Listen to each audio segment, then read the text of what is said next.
Dear students, फिर से एक बार हम आज उपस्थित हैं कंप्यूटर फंडामेंटल का लेक्चर लेके, जो हम बीपीएससी है ना टीआरई एग्जाम के लिए क्लास कंटिन्यूअस क्लास ले रहे हैं। कल भी हम क्लास लिए थे, लेकिन कल किसी टेक्निकल वजह से 1 घंटे का हम क्लास लिए, लेकिन जब हम यूट्यूब के ऊपर में देख रहे थे तो मात्र 16 मिनट का वो वीडियो अपलोड किया हुआ था, जिस वजह से हम उसको डिलीट कर दिए। और आज ये वीडियो जो है अभी हम शूट करके आप लोग के लिए अपने यूट्यूब चैनल के ऊपर में हम डाल देंगे, ताकि आप उसको देखें और बेसिक जो भी कंसेप्ट है, जैसे आज हम जनरेशन ऑफ कंप्यूटर के बारे में पढ़ाएंगे, तो उस बेसिक कंसेप्ट को समझे और उसके बेस पे हम जो भी एमसीक्यू आपको कराने वाले हैं उस एमसीक्यू को आप आसानी से सॉल्व कर पाए। एक और मिथ, बहुत सारे स्टूडेंट हमको मिले तो वो हमसे पूछ रहे थे कि सर ये क्या जो आप चीज पढ़ा रहे हैं कंप्यूटर फंडामेंटल या ऑपरेटिंग सिस्टम को मर्ज करके, तो क्या सिर्फ बीपीएससी को ही ध्यान में रख के कोर्स कंटेंट को डेवलप किए हैं क्या? नहीं, ऐसा नहीं है। ऐसा कोई भी एग्जाम जहां कंप्यूटर फंडामेंटल या ऑपरेटिंग सिस्टम या जो भी पेपर हम पढ़ाने वाले हैं, वहां पे अगर ये मेरे पेपर से क्वेश्चन पूछा जाता है, अगर मेरे वीडियो को आप देखते हैं, तो डेफिनेटली क्वेश्चंस आपसे बनेंगे। 100% क्वेश्चन आपसे बनेंगे। ठीक है। जितने बातें सिर्फ हम जो बता रहे हैं, उस बातें का जो भी बेसिक बातें हैं, उस बातों का आपको ध्यान रखना होगा कि हम क्या बेसिक बातें बताए हैं। उस बात को आप याद रखिए, है ना। कुछ कुछ पर्टिकुलर कहीं कहीं पे आपको ईयर याद रखना होगा, कुछ कुछ कंप्यूटर साइंटिस्ट का नाम याद रखना होगा, कुछ कुछ डिवाइसेस आपको याद रखना होगा। अगर ये सारी चीजें आप याद करते हैं तो आपका जहां भी क्वेश्चन पूछे जाते हैं इससे रिलेटेड, जैसे अगर हम यूजीसी नेट की बात कर लें, गेट की बात कर लें, या हम बैंकिंग सर्विसेज की बात कर ले, एसएससी की बात कर ले, या तो हम अपने सिलेबस की बात कर ले, बीसीए की बात कर ले, या हम यूं कहें कि कंप्यूटर साइंस में हम एमसीए की बात कर ले, एमएससी आईटी की बात कर ले, बीटेक की बात कर ले कंप्यूटर साइंस की, मतलब जहां भी ये पेपर पढ़ना है वहां आपके लिए ये जरूर बेनिफिशियल होगा। ठीक है। तो आप वीडियो को अच्छे से देखें, समझ समझ के देखें, और नोट डाउन भी साथ में जरूर करते रहे। पहले आप एक बार अच्छे से कंसेप्ट को समझें और इसको नोट डाउन जरूर कॉपी में करके रखें। ये आपके लिए जरूर बेनिफिशियल होगा। आपका अपकमिंग जो भी एग्जाम है, चाहे तो आपका सेमेस्टर एग्जाम आने वाला है, या जिस एग्जाम के लिए, जिस भी कॉम्पिटिटिव एग्जाम के लिए आप प्रिपरेशन कर रहे हैं, वहां निश्चित रूप से आपको इस वीडियो से जरूर लाभ होगा। ठीक है। चलिए, जो मेरा टॉपिक है, एक्चुअल टॉपिक जिसके लिए आज हम उपस्थित हैं आप लोग के सामने में, उसको हम स्टार्ट करते हैं। जो मेरा आज का ये लेक्चर है, आज दूसरा लेक्चर कंप्यूटर फंडामेंटल का हम बना रहे हैं। तो पहले लेक्चर में हम बेसिक कंप्यूटर के डिफिनीशन की बात किए थे, कंप्यूटर के क्या क्या कैरेक्टरिस्टिक्स होते हैं, क्या क्या गुण है कंप्यूटर के, उसके बारे में हम आपको बताए थे। साथ ही साथ कंप्यूटर का इवोल्यूशन कब हुआ, कैसे उसका इवोल्यूशन हुआ, कंप्यूटर का डेवलपमेंट कैसे हुआ, शुरू में कंप्यूटर कैसा था, कैसा बना था, उसके बाद फर्दर उसमें क्या इंप्रूवमेंट होते गए, है ना, उसके बारे में एक बेसिक ओवरव्यू के रूप में हम देखे थे। कुछ उस समय के जो इंपोर्टेंट कंप्यूटर डिस्कवर्ड हुए थे उसके बारे में भी हम पिछले क्लास में चर्चा किए। लेकिन आज के क्लास में हम जेनरेशन ऑफ कंप्यूटर के बारे में चर्चा करेंगे। जेनरेशन ऑफ कंप्यूटर है क्या, कितने टाइप का कंप्यूटर का जेनरेशन अभी तक एग्जिस्ट कर रहा है, उसके बारे में हम आज के क्लास में डिस्कस करने वाले हैं। ठीक है। चलिए हम स्टार्ट करते हैं। सबसे पहले अगर हम कोर्स कंटेंट की बात करें, तो यहाँ पे जनरेशन ऑफ कंप्यूटर, है ना, उसको हम लिखे हैं और उसको बताए हैं कि उसको हम फर्दर 5 जनरेशन में क्लासिफाई किए हैं। फर्स्ट जनरेशन, सेकेंड है, थर्ड, फोर्थ एंड फिफ्थ। कहने का मतलब 1 to 5 जनरेशन में हम कंप्यूटर को नहीं बांटे हैं, मतलब बांटा गया है। ठीक है। हम 1 by 1 स्टार्ट करते हैं, लेकिन इसको हम स्टार्ट करने से पहले सबसे पहले हमको ये जानना होगा कि जनरेशन है क्या, जनरेशन किसको कहते हैं, इसके बारे में सबसे पहले हमको डिटेल में समझना पड़ेगा। तो इसको समझने के लिए आप ऐसे समझिए, जैसे मान लीजिए कि जब हम पहला लेक्चर में हम लोग बात कर रहे थे, कंप्यूटर का जो इन्वेंशन हुआ था वो 1642 में सबसे पहले ब्लेज पास्कल नाम के एक साइंटिस्ट थे, कंप्यूटर साइंटिस्ट थे, जिन्होंने मैकेनिकल एडिंग मशीन को बनाया था। एबाकस नाम था, अगर आप लोग नाम रिकॉल कर पा रहे हो तो, पिछले लेक्चर में आपको बताए हुए थे। वो क्या काम करता था, वो सिर्फ एडिशन का काम करता था। अगर गूगल पे फोटो आप देखेंगे ना तो देखेंगे कि बॉल से वो, है ना, डिफरेंट टाइप का बॉल है, सिमिलर टाइप का बॉल है, और उस बॉल से एडिशन का काम हो रहा है वहां। कहने का मतलब वो स्पेसिफिक काम के लिए ही बनाया गया था, उसमें लिमिटेड फीचर्स के साथ उसको लॉन्च किया गया था, फर्स्ट वो मैकेनिकल एडिंग कंप्यूटर। लेकिन ज्यो ज्यो समय बदलता गया उसके बाद फिर से मैकेनिकल मल्टीप्लिकेशन करने के लिए भी कंप्यूटर लाया गया, जिसको बेरिन गॉटफ्राइड और लेबनीज ने मिलकर बनाया था। फिर आगे टाइम बीता तो चार्ल्स बेबेज ने मॉडर्न डिजिटल कंप्यूटर का इन्वेंशन किया। आगे और टाइम बीता तो कंप्यूटर में फर्दर और भी डेवलपमेंट होते चले गए।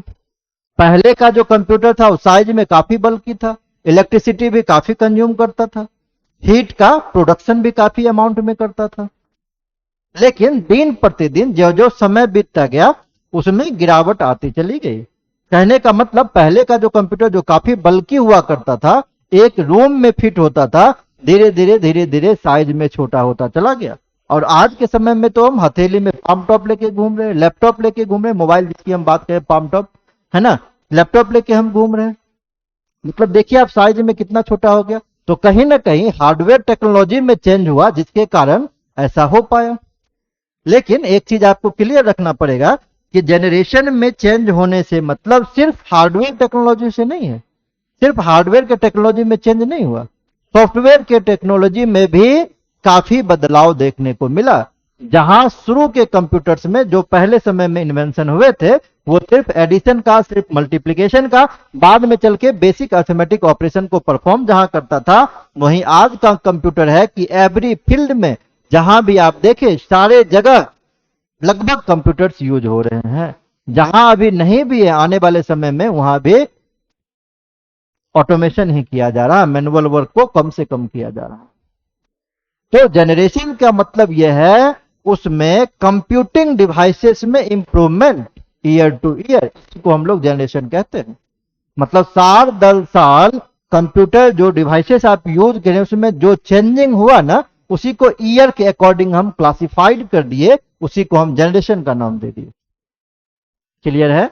अब उस जनरेशन में एक बात हम आपको अभी बता रहे थे, जनरेशन में सिर्फ हार्डवेयर टेक्नोलॉजी को ही इंप्रूव नहीं किया गया, उसके साथ साथ सॉफ्टवेयर टेक्नोलॉजी को भी बदला गया। वो भी समय टू समय क्या हुआ, उसमें भी चेंजेस आए। क्लियर है? यहां हम कुछ पॉइंट आपके लिए लिखे हैं, वन बाय वन समझाते हैं तो चीजें और भी आपको क्लियर होती चली जाएगी। पहला पॉइंट देखिए क्या लिखे हैं, over the years various computing devices were invented that enable the people to solve different type of problem. पहले जब 1642 में जब कंप्यूटर ब्लेज पास्कल ने बनाया था तो क्या काम करता था, सिर्फ एडिशन का काम करता था। बाद में चल के मल्टीप्लिकेशन का काम करने लगा, बाद में और इंप्रूवमेंट हुआ तो जो बेसिक अर्थमेटिक ऑपरेशन था उसको भी परफॉर्म करने लगा, बाद में चल के और भी उसमें चेंजेस आते चले गए। मतलब जो कॉम्प्लेक्सिटी थी उस कॉम्प्लेक्सिटी को दिन प्रतिदिन हम कम करते चले गए। तो जो ह्यूमन का प्रॉब्लम था, जो पीपल का प्रॉब्लम था, वो time to time over the years क्या होते चला गया, उसमें रिडक्शन आते चले गया। उसमें जो उसका प्रॉब्लम था वो प्रॉब्लम धीरे धीरे टाइम टू टाइम इजी होता चला गया। क्लियर है? दूसरा पॉइंट देखिए, all these computing devices can be classified into several generation. This generation, अब ध्यान दीजिए, this generation refer to the phases of improvement made to different computing devices. अभी हम इसी की बात कर रहे थे। जनरेशन मतलब क्या, जनरेशन मतलब इंप्रूवमेंट। किसमें इंप्रूवमेंट होगा, तो इंप्रूवमेंट होगा किसमें, इंप्रूवमेंट होगा आपका कंप्यूटिंग डिवाइस में, जो कंप्यूटर से रिलेटेड डिवाइस है, चाहे तो वो हार्डवेयर डिवाइस हो चाहे तो वो सॉफ्टवेयर डिवाइस हो। उसी में जो इंप्रूवमेंट हुआ उसी को ईयर टू ईयर जो भी इंप्रूवमेंट हुआ उसी को हम जनरेशन का नाम दे दिए। क्लियर? तीसरा देखिए, the different phases of improvement made to computing devices result in a small cheap fast reliable and productive computer. कहने का मतलब ईयर टू ईयर जो कंप्यूटर का साइज था, है ना, चिप का साइज छोटा होता चला गया, कंप्यूटर का साइज छोटा होता चला गया, प्रोडक्शन उसका जो प्रोडक्टिविटी है धीरे धीरे वो ईयर टू ईयर बढ़ता चला गया। जो जो जनरेशन हम चेंज किए, जो जो ईयर में चेंज हुआ उसका भी प्रोडक्टिविटी धीरे धीरे बढ़ता चला गया। नेक्स्ट पॉइंट वही जो हम बार बार बात कर रहे थे उस चर्चा कर रहा है ये, है ना, improvement made to the hardware technology but also the improvement made to the software technology। कहने का मतलब जनरेशन जब चेंज हुआ तो जनरेशन चेंज होने से सिर्फ हार्डवेयर टेक्नोलॉजी में ही चेंजेस नहीं आया, उसके साथ साथ सॉफ्टवेयर की भी टेक्नोलॉजी चेंज कर गई।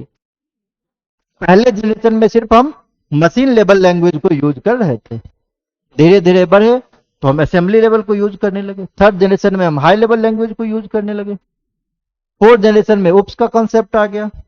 अभी देखिए हम एआई की बात करें, रोबोटिक्स प्रोग्राम की बात करें, है ना, उससे भी हायर लैंग्वेज की हम बात करें, तो क्या हो उसमें हार्डवेयर टेक्नोलॉजी में चेंजेस आने के कारण ऑटोमेटिकली सॉफ्टवेयर टेक्नोलॉजी भी अपने आप बदलता चला गया।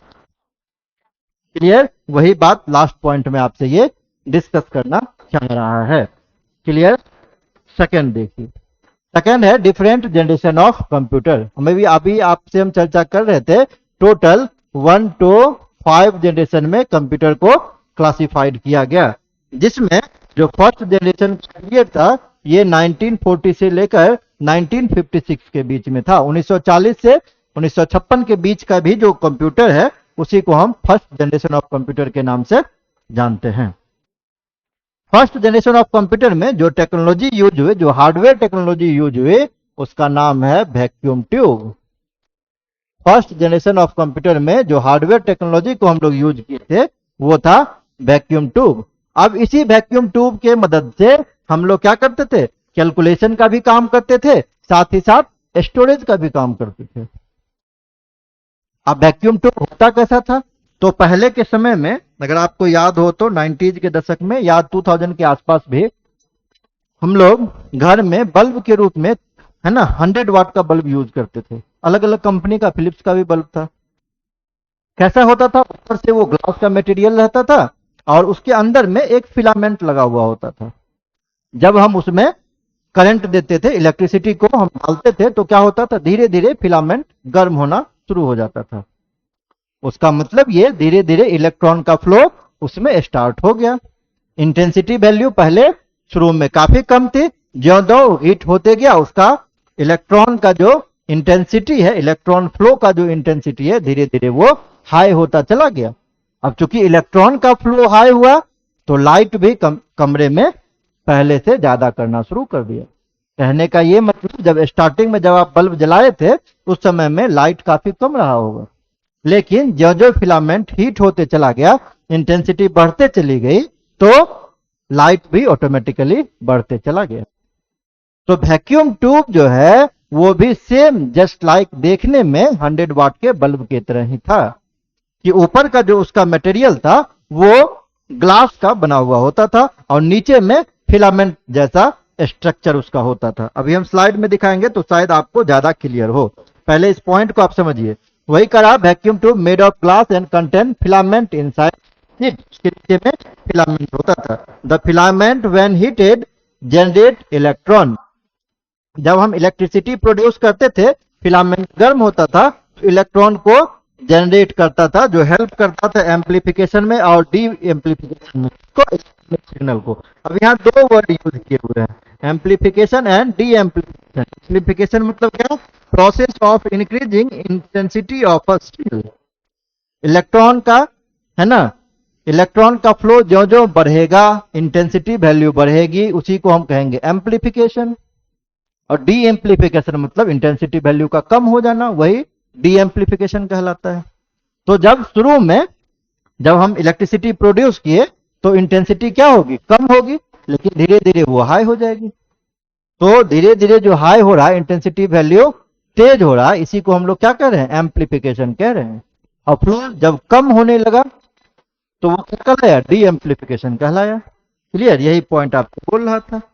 अगला देखिए, जो वैक्यूम ट्यूब था हम आपसे बात कर रहे थे, वो जस्ट लाइक क्या था, जस्ट लाइक 100 वाट का बल्ब था, जिसमें देखिए ये बेस मटेरियल है, इसी के ऊपर में ये आपका ग्लास का मटेरियल बाहर से सेफ करने के लिए लगा हुआ है, ताकि इसको कोई नुकसान ना पहुंचे। अंदर में गैस भरा हुआ था, नियॉन गैस। अब इस बीच में देखिए फिर से ये प्लेट लगा हुआ होता है, जिस प्लेट को हम कहते हैं एनोड और कैथोड। मतलब पॉजिटिव नेगेटिव आप बात करते हैं ना, वही एनोड और कैथोड है।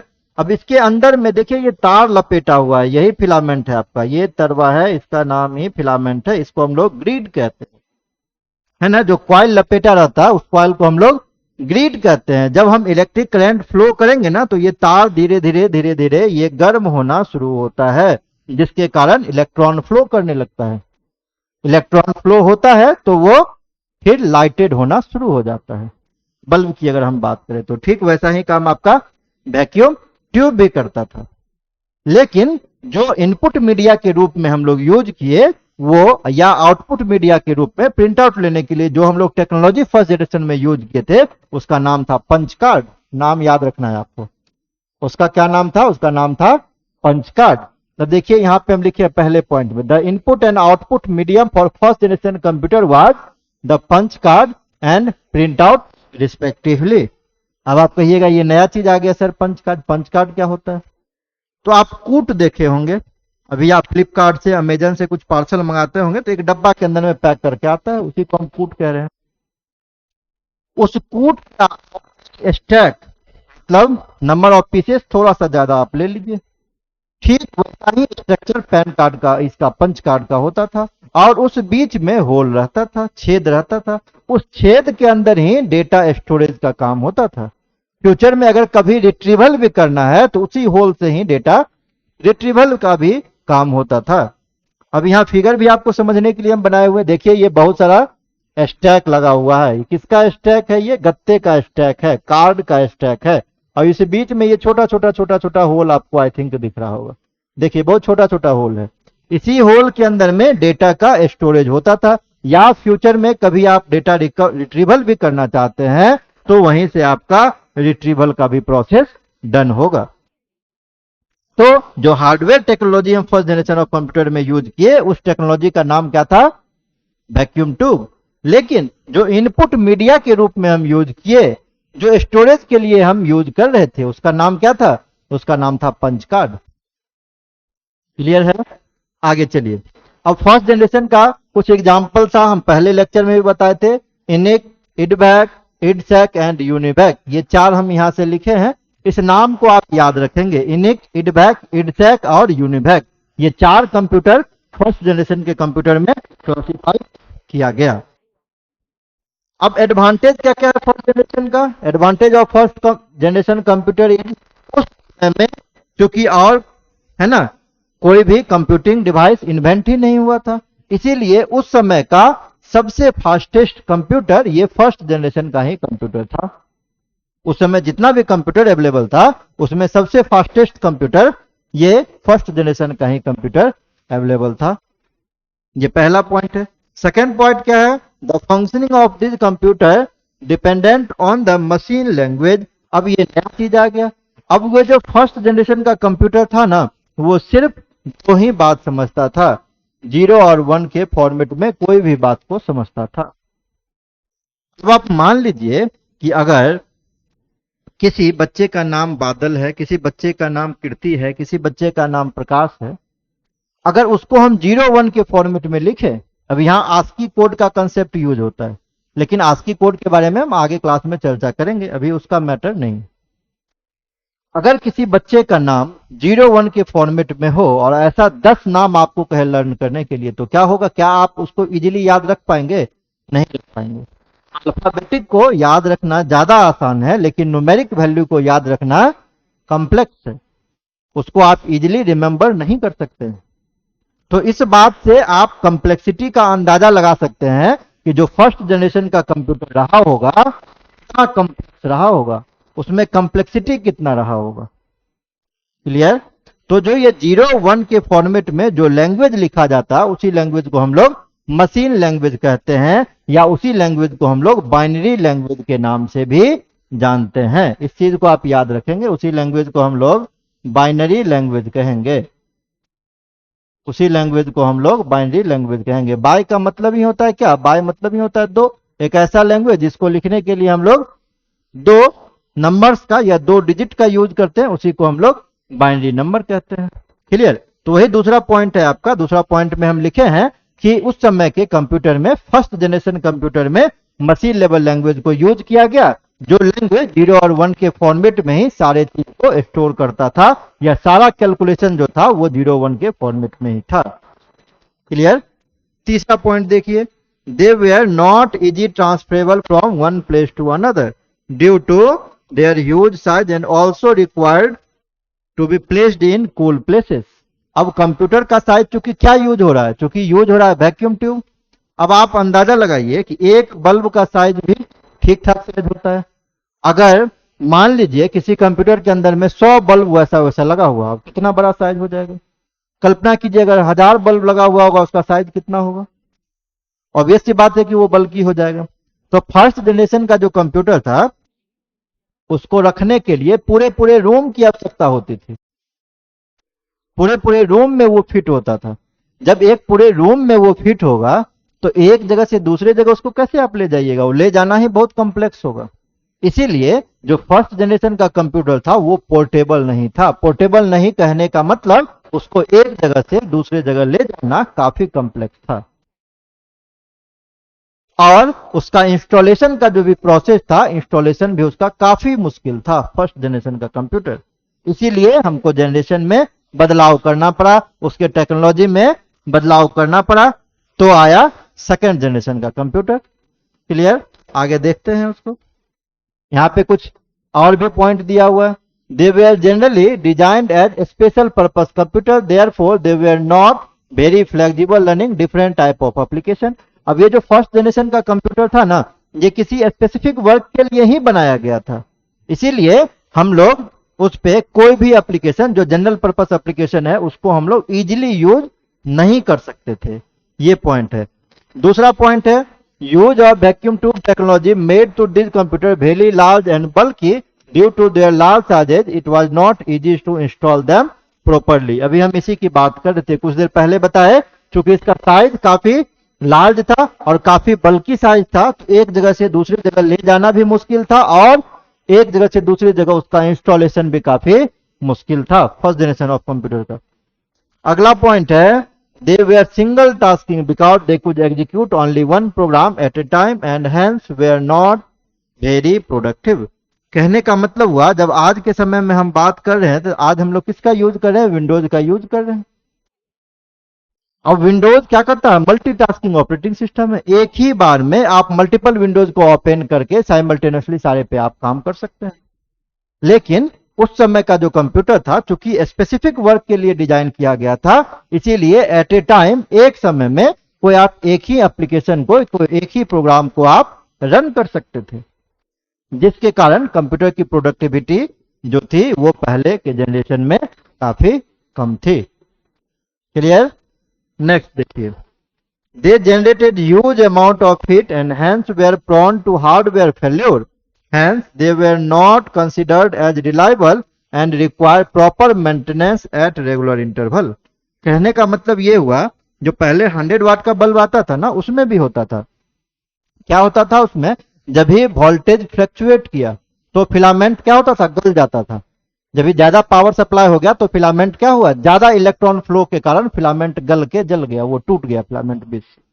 जब फिलामेंट बीच से टूटा तो बल्ब फ्यूज हो गया, बल्ब को रिप्लेस करना पड़ता था।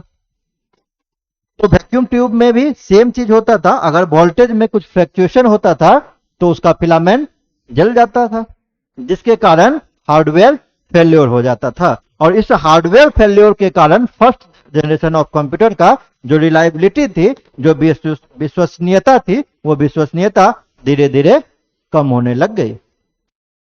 इसी विश्वसनीयता के कम होने के कारण, और इस जितना भी अभी डिफिकल्टी हम पढ़ रहे थे, उसी सब डिफिकल्टी को कुछ हद तक कम करने के लिए नया टेक्नोलॉजी को इन्वेंट किया गया। जो टेक्नोलॉजी, हार्डवेयर टेक्नोलॉजी इन्वेंट हुआ, उसका नाम था ट्रांजिस्टर। वो चिप बेस्ड टेक्नोलॉजी थे। जब ट्रांजिस्टर का खोज हो गया, वहां से आपका जनरेशन चेंज हो गया। वो जनरेशन हो गया फिर से सेकंड जनरेशन का कंप्यूटर, जिसका पीरियड की अगर हम बात करें तो 1956 से लेकर 1963 के बीच का जो भी कंप्यूटर इन्वेंट हुआ, वो रखा गया सेकंड जनरेशन कंप्यूटर के कैटेगरी में। और इस जनरेशन में जो हार्डवेयर टेक्नोलॉजी हुई वैक्यूम ट्यूब के जगह पर, उसका नाम पड़ा ट्रांजिस्टर। क्लियर। हालांकि ट्रांजिस्टर के बारे में एक ये है कि ट्रांजिस्टर का इन्वेंशन बेल लेबोरेटरी जो कैलिफोर्निया में है, वहां पे 1947 में ही बेल लैब में ट्रांजिस्टर को इन्वेंट किया जा चुका था, लेकिन ये लाइमलाइट में 1950 के अराउंड में आया। तो इसीलिए टेक्नोलॉजी को इंप्लीमेंट करते करते टाइम लग गया और सेकेंड जनरेशन मेरा 1956 से मतलब पूरी तरीके से इंप्लीमेंटेशन हुआ। इसको आप ऐसे भी समझ सकते हैं जैसे अभी हम 5G की बात, तो सेकेंड जनरेशन कंप्यूटर जो है उसमें जो हार्डवेयर टेक्नोलॉजी यूज हुआ उस टेक्नोलॉजी का नाम क्या था? उस टेक्नोलॉजी का नाम था ट्रांजिस्टर। जो रिप्लेस किया किसको? जो रिप्लेस किया वैक्यूम ट्यूब्स को। ट्रांजिस्टर रिप्लेस किया किसको? वैक्यूम ट्यूब को रिप्लेस किया ट्रांजिस्टर ने। ठीक है, आगे जो चीज है ट्रांजिस्टर का खोज हालांकि 1947 के आसपास ही बेल लेबोरेटरी में हो गया था, लेकिन है ना ये एग्जिस्टेंस में कब आया? पूरे वाइड स्पीड में एग्जिस्टेंस में आया 1950 के आसपास। इसीलिए 1950 के आसपास आने के बाद फिर उसका इम्प्लीमेंटेशन करने में टाइम लगा, इसीलिए जनरेशन चेंज हुआ मेरा 1956 से। इस बात को आप इस प्रकार से भी समझ सकते हैं जैसे अभी मान लीजिए 5G नेटवर्क की हम बात कर रहे हैं, तो सबसे पहले नेटवर्क को इंप्लीमेंट करने से पहले कुछ रीजन के ऊपर में इसका ट्रायल चला। जब ट्रायल सक्सेसफुल हो गया तब ये पूरा है ना एक वाइड एरिया में इसका इंप्लीमेंटेशन कर दिया गया। तो ठीक वही बात ट्रांजिस्टर के साथ हुआ। हालांकि 47 में ये खोजा गया, लेकिन एग्जिस्टेंस में आया ये 50 में, और कुछ दिन ट्रायल चलने के बाद तब इसका पूरा इंप्लीमेंटेशन हुआ, तब जाके ये आपका पूरा टेक्नोलॉजी चेंज हो गया। जनरेशन पूरा का पूरा आपका 1956 से चेंज हो गया, इसका पीरियड 1960 रहा। क्लियर? अगला पॉइंट है, इसको 3 कंप्यूटर साइंटिस्ट ने मिलकर खोजा था, जिसके लिए इसको नोबेल पुरस्कार भी इन तीनों को मिला था। वो नाम था शॉकले, ब्रेटिन एंड बर्डिन। 1947 में इन्हीं 3 कंप्यूटर साइंटिस्ट ने मिलकर ट्रांजिस्टर का खोज किया था। इन्हीं 3 ने मिलकर आपका ट्रांजिस्टर जो टेक्नोलॉजी था, हार्डवेयर टेक्नोलॉजी, उसका खोज किया था, जिसके लिए वो तीनों को नोबेल प्राइज भी बाद में दिया गया। आप कहिए ट्रांजिस्टर है क्या? तो ट्रांजिस्टर एक चिप है जो सेमीकंडक्टर बेस्ड पे काम करता है। क्लियर? आप देखिएगा तो वो ठीक वैसा ही जैसे पंखा में आप देखे होंगे जो सीलिंग फैन लगा हुआ उसके पीछे में कंडेंसर एक लगा हुआ होता है। ठीक है, तो कंडेंसर के ही जैसा आपका ट्रांजिस्टर डिवाइस भी होता है ना, कैपेसिटर के नाम से जानते हैं। तो ट्रांजिस्टर भी हूबहू सेम होता है। क्लियर? जिसमें आपका 3 मेन पार्ट होता है, एमीटर, बेस एंड कोलेक्ट्रॉल। अभी आगे जब हम फिगर में दिखाएंगे तो आपको क्लियर हो जाएगी। अब transistor is a semi conductor device that is used to increase the power of incoming signal by preserving the shape of the original signal.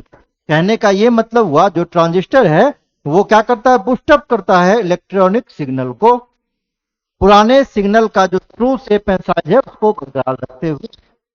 जैसे आप गांव में देखते होंगे या शहर में भी देखते हैं, जगह जगह ट्रांसफार्मर लगा हुआ होता है, इलेक्ट्रिक ट्रांसफार्मर। क्या करता है वो? इलेक्ट्रिक ट्रांसफार्मर का काम क्या है? इलेक्ट्रिक पावर को बूस्टअप कर देना, इलेक्ट्रिक सिग्नल को बूस्टअप कर देना, क्योंकि हमारे इन्वायरमेंट में तरह तरह के सिग्नल उसको डिस्ट्रॉय कर रहे हैं।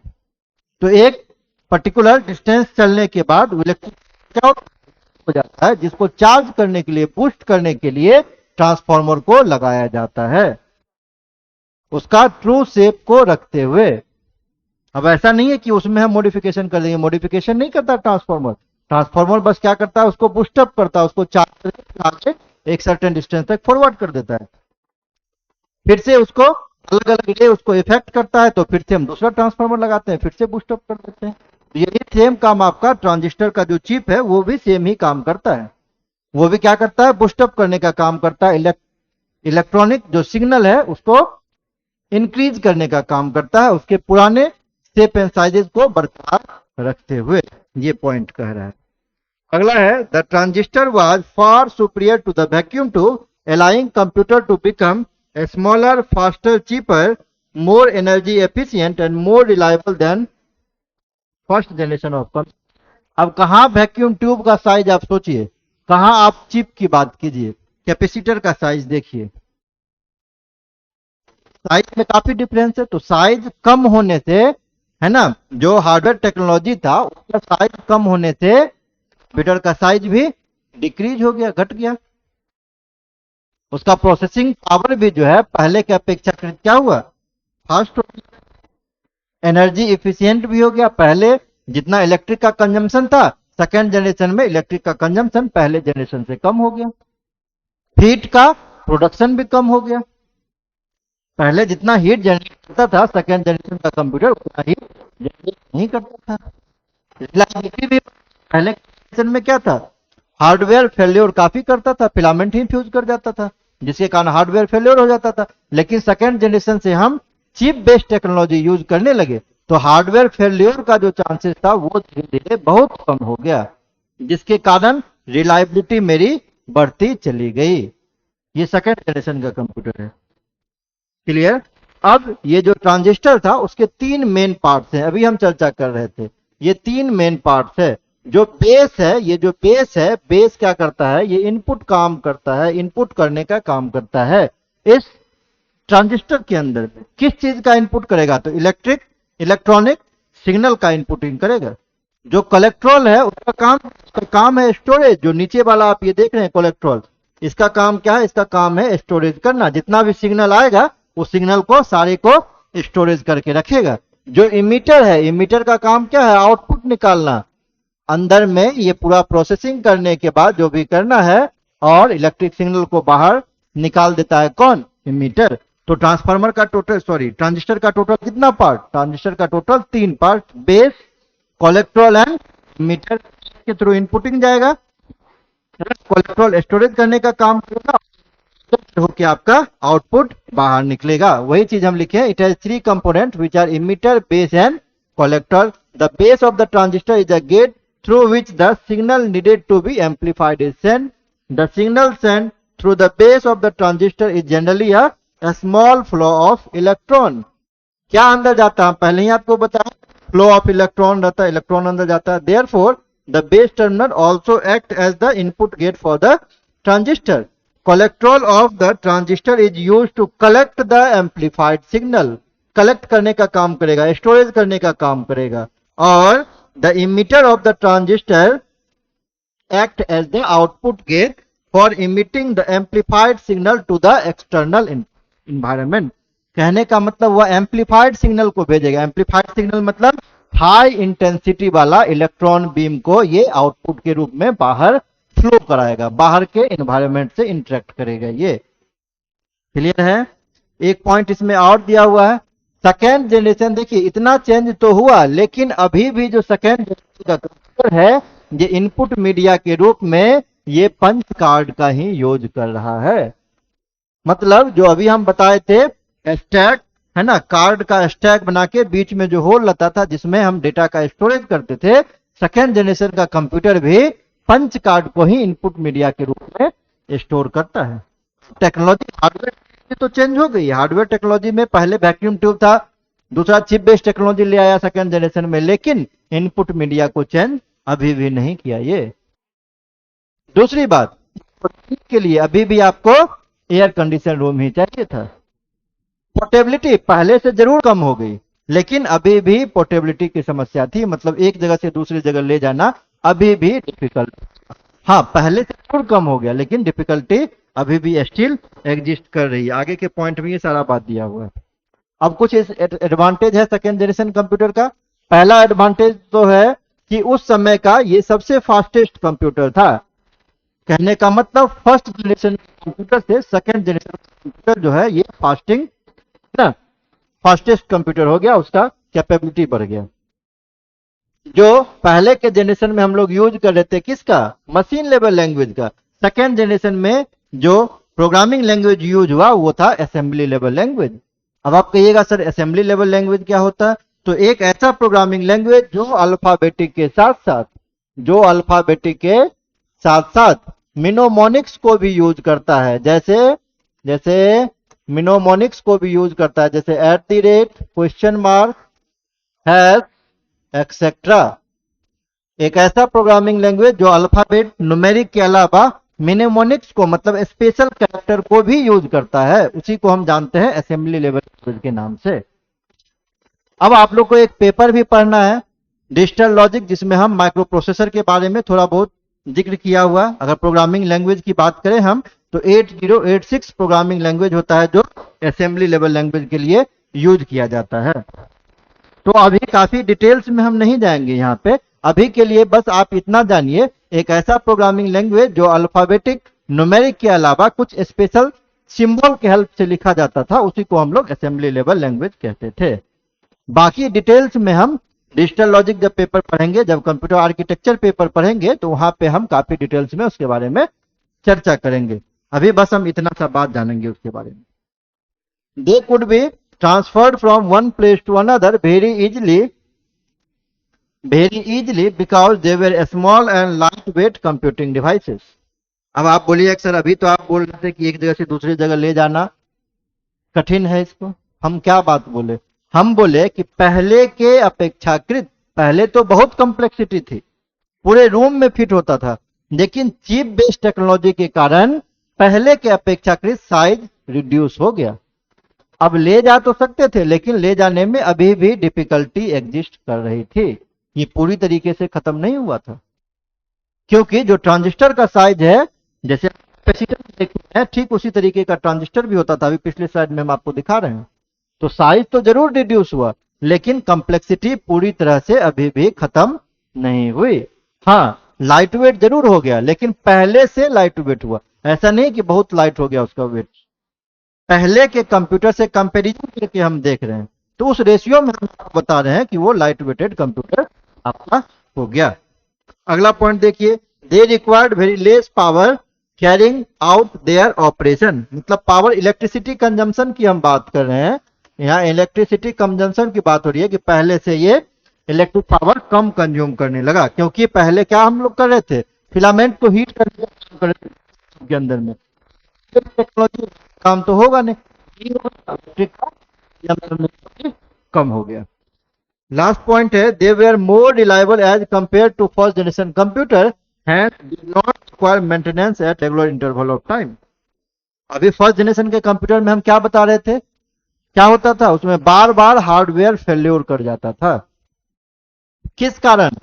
अगर इलेक्ट्रिक सिग्नल है ना, ज्यादा इलेक्ट्रॉन फ्लो करने लगा, सिग्नल वोल्टेज फ्लक्चुएट करने लगा, तो क्या होता था, इलेक्ट्रॉन के ज्यादा फ्लो होने के कारण फिलामेंट आपका गल जाता था, फिलामेंट आपका टूट फेल्योर कर जाता था, जिस कारण फर्स्ट जनरेशन कंप्यूटर की रिलायबिलिटी जो थी वो काफी कम थी।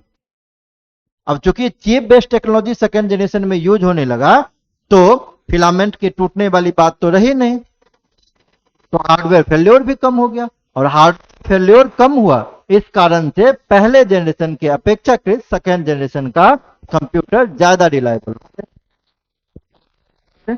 चलिए आगे चलते हैं। जहां पर बहुत सारा एडवांटेज था, यहाँ फर्स्ट नहीं, यहाँ सेकंड होगा। जहां पे बहुत सारा एडवांटेज था, वहां पे कुछ लिमिटेशन भी था सेकंड जनरेशन कंप्यूटर का। पहला लिमिटेशन तो वही था, अभी भी इसको प्लेस्ड करना पड़ता एयर कंडीशन रूम में, ये अभी भी सॉल्व नहीं हुआ। दूसरा बात, इसका अभी भी रिचेबिलिटी जो था, ये जनरल यूजर्स तक नहीं हो पाया, होम तक नहीं हो पाया, हर आदमी के हाथ में कंप्यूटर अभी भी नहीं आया, इतना इंप्रूवमेंट के बाद भी। ये दूसरा लिमिटेशन हो गया। तीसरा लिमिटेशन है कि वो स्पेसिफिक वर्क के लिए ही अभी भी काम कर रहा था, मतलब अभी भी लिमिटेड एप्लीकेशन को ही हम चला सकते थे। अभी भी पूरा पूरा ऐसा नहीं कि इंप्रूवमेंट हो गया, उसमें लिमिटेड फीचर्स थे, लिमिटेड जगह पे ही वो यूज हो रहा था।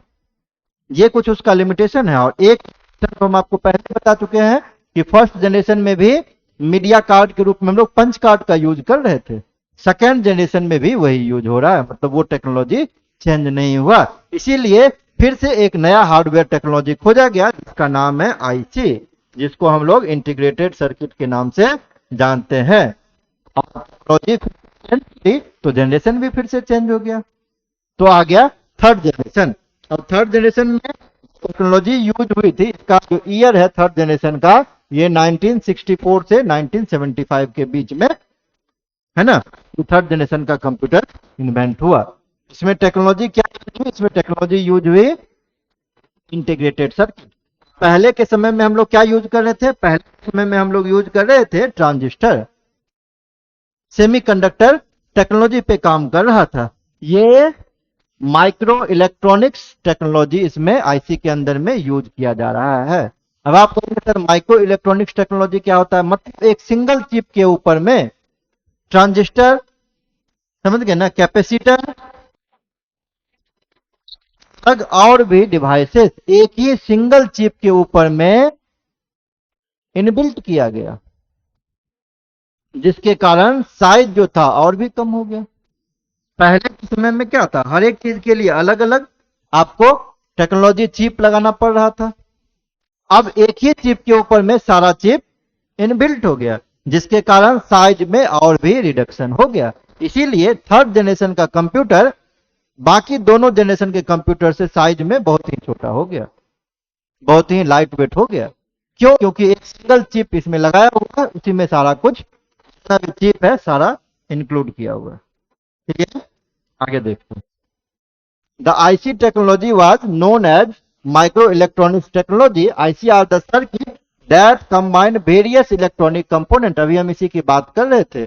आईसी के अंदर में ट्रांजिस्टर, रजिस्टर, कैपेसिटर, ये सारा एक सिंगल चिप के ऊपर में ही, एक सिंगल सिलिकॉन चिप के ऊपर में इनबिल्ट किया हुआ है, जिसके कारण उसके साइज में काफी रिडक्शन हो गया। उसका साइज जो है वो पहले के दोनों जनरेशन में काफी वो छोटा हो गया, थर्ड जनरेशन के कंप्यूटर। क्लियर? फर्स्ट बार जब आईसी को जो डेवलप किए थे साइंटिस्ट, उनका नाम था Jack Kilby and Robert Noyce. ये 1958 में इनको इन्वेंट किए थे। एमसीक्यू वाले विशेष रूप से ध्यान देंगे। वैसे स्टूडेंट जो एमसीक्यू का भी है ना तैयारी साथ साथ में कर रहे हैं, तो जैक किल्बी और रॉबर्ट नॉइस नाम के दो अलग अलग कंप्यूटर साइंटिस्ट थे, जिन्होंने 1958 में आईसी टेक्नोलॉजी इन्वेंशन किया था।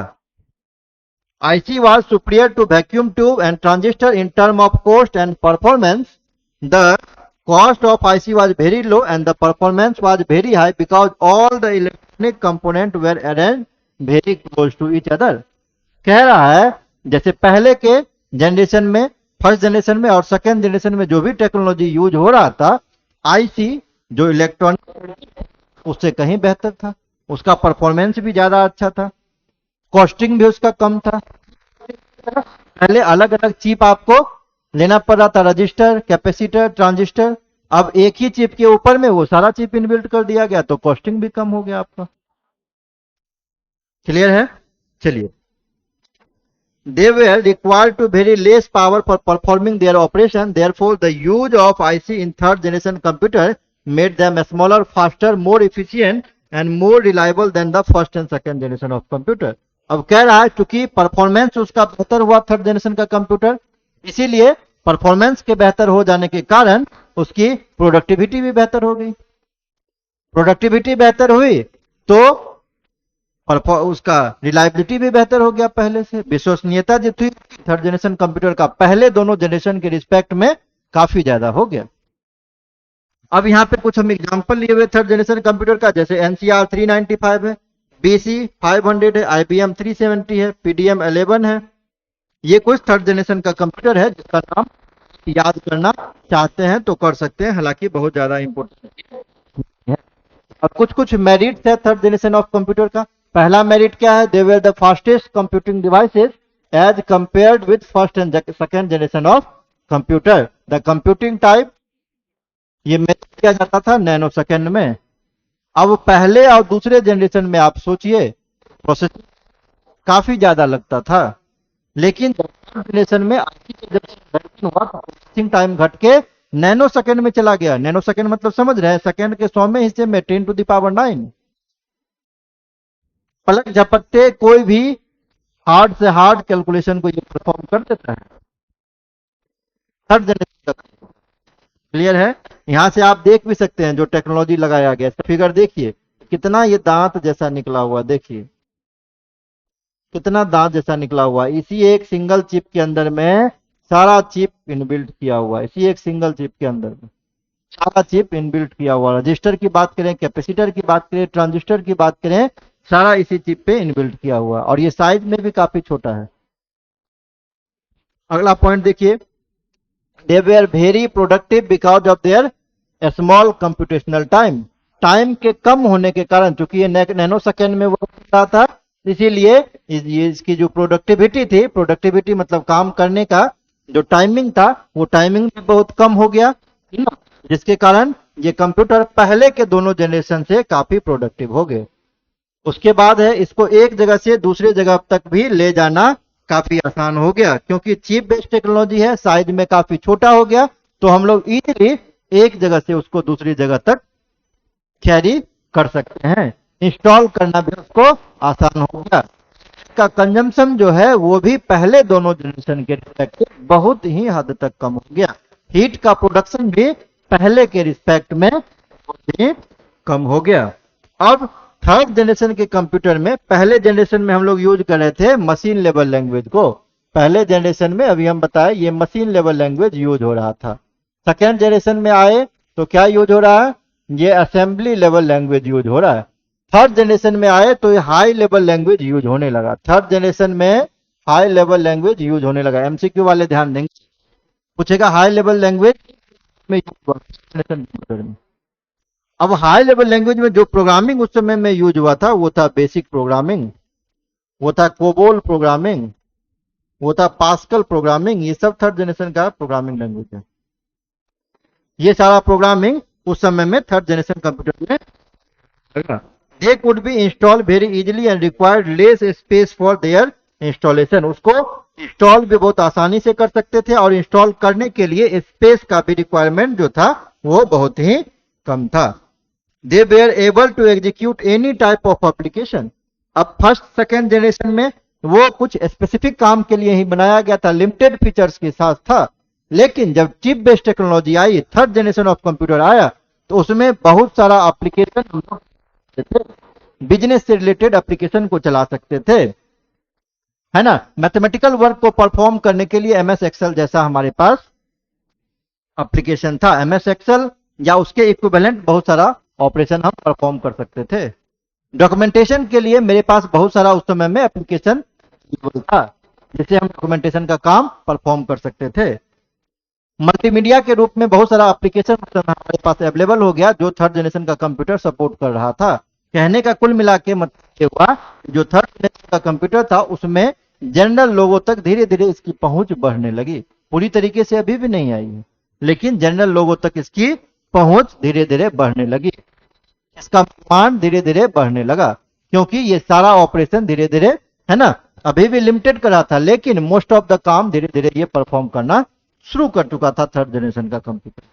क्लियर है इतना पॉइंट? चलिए आगे देखते हैं हम।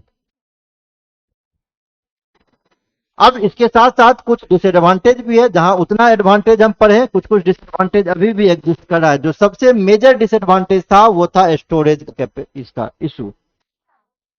स्टोरेज कैपेसिटी अभी भी इंप्रूव नहीं हुए, बाकी सारा कुछ इंप्रूव हो गया, स्टोरेज अभी भी इंप्रूव नहीं हुआ। याद है हमको, जब हम लोग कर रहे थे उस समय में हम लोग के कंप्यूटर का जो रैम हुआ करता था वो एमबी में हुआ करता था। आज के समय में हम लोग जीबी में बात कर रहे हैं, 4 GB, 8 GB, 16 GB। उस समय में स्टोरेज काफी कम था, और उस रैम के ऊपर में अगर हम लोग वीडियो एडिटिंग का सॉफ्टवेयर चला दें या कोई हाई डिफिनिशन गेम चला दें तो उसका वो लैग करने लगेगा, वो चल नहीं पाएगा प्रॉपर ढंग से। किसी किसी केस में तो हार्डवेयर कर जाएगा। क्लियर? तो स्पेस का इशू जो था वो थर्ड जनरेशन कंप्यूटर में एग्जिस्ट कर रहा था। The performance of this computer degraded while executing large application. इसी की हम बात कर रहे थे। लार्ज एप्लीकेशन जैसे हाई डिफिनिशन वीडियो गेम, जब आप चलाते, हाई डिफिनिशन वीडियो गेम चलाते, आप वीडियो एडिटिंग करते, आप वीडियो एडिटिंग को करते, तो ये सारा एप्लीकेशन उस पर चलता ही नहीं। क्यों नहीं चलता? उसके स्मॉलेस्ट, है ना, स्मॉल चलता, लैग करके चलता, प्रॉपर तरीके से आपका काम परफॉर्म नहीं हो पाता उस पर। ये एक इशू था। The cost of this computer was very high. हम बात कब की कर रहे हैं? हम बात कर रहे हैं 70s के दौर का। उस समय में कंप्यूटर का जो प्राइस था वो काफी हाई था, आम लोगों के लिए खरीदना बहुत ही मुश्किल था। ये भी एक डिसएडवांटेज था। मेन उद्देश्य क्या था? आम जन तक पहुंचना, सारे आदमी का काम आसान करना। लेकिन अभी भी जनरेशन ये नहीं हो पाया। क्लियर। तो ये सारा चैलेंज अभी भी एग्जिस्ट कर रहा था, बना हुआ था हम लोग के सामने में। They were still required to placed in air condition places.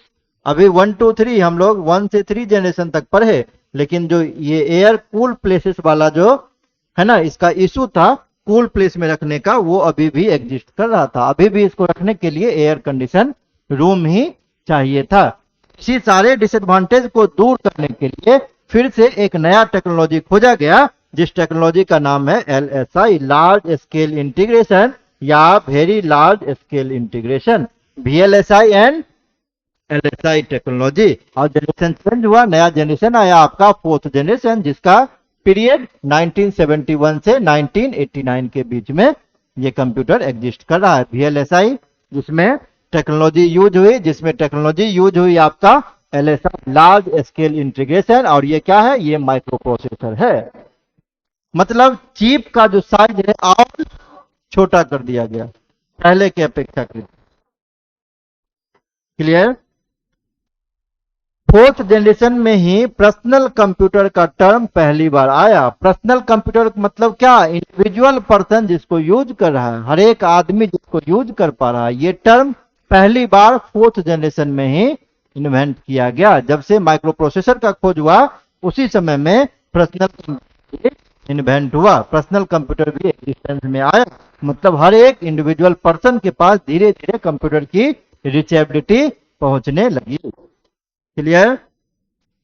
अब कुछ इसका एग्जाम्पल है, जैसे क्रे 1 है ना, एप्पल है, IBM PC8 है, सारा कुछ एग्जाम्पल है इसका 4th जनरेशन कंप्यूटर का। उतना इंपॉर्टेंट नहीं है, आप याद करना चाहते हैं तो याद कर सकते हैं। अब ये कह रहा था, जहां हम 1st जनरेशन ऑफ कंप्यूटर को एक पूरे रूम, जो पूरा रूम के अंदर में 1st जनरेशन का कंप्यूटर फिट होता था, वही 4th जनरेशन का कंप्यूटर हम हाथ में लेके घूम रहे, जिसको हम पाम टॉप कर रहे हैं, मोबाइल कर रहे हैं, हम लैपटॉप कर रहे हैं।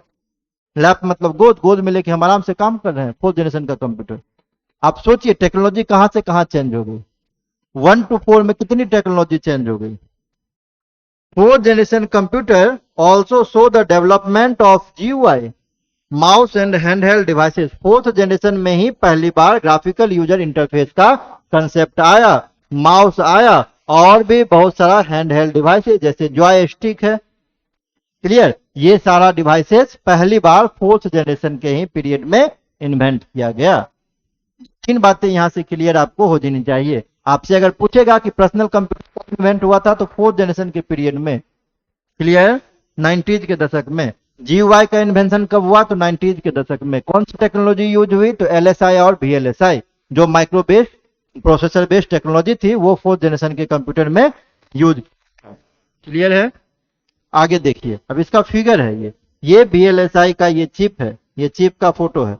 इसमें देखिए पहले के समय में कितना दांत था, अब देखिए ये, अब देखिए ये चिप देखिए कितना इसमें इनबिल्ट किया हुआ। आप सोच सकते हैं इसका पावर क्या रहा होगा। कुछ कुछ एडवांटेज है इसका 4th जनरेशन कंप्यूटर का। The use of LSI VLSI semiconductor technology to made this computer very powerful in term of processing speed and access time. हालांकि 3rd जनरेशन में ही हम नैनो सेकेंड की बात कर रहे थे। 3rd जनरेशन में ही जो मेरा कंप्यूटर था वो नैनो सेकेंड में प्रोसेसिंग कर रहा था। लेकिन चूंकि technology micro processor, technology VLSI आ गई, तो प्रोसेसिंग स्पीड और ज्यादा फास्ट हो गया, और ज्यादा प्रोसेसिंग स्पीड बढ़ गया इस जनरेशन के अंदर में।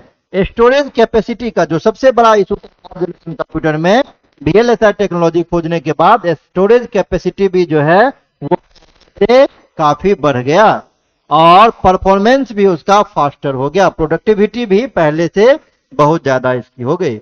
दे were highly reliable and required very less maintenance. 4th generation का जो कंप्यूटर है जो हम लोग अभी यूज कर रहे हैं, हालांकि अब जनरेशन चेंज होगा, अभी 5th जनरेशन में हम लोग चल रहे हैं, लेकिन 4th जनरेशन का कंप्यूटर जो है उसकी लेस था। कोई एयर कंडीशन रूम की जरूरत नहीं है, एक जगह से दूसरी जगह ले जाना हो तो आराम से ले जा सकते हैं। अगर हम इलेक्ट्रिक कंजम्पशन का भी बात कर रहे हैं तो बहुत कम पावर कंज्यूम कर रहा है, हीट भी ज्यादा प्रोड्यूस नहीं कर रहा है।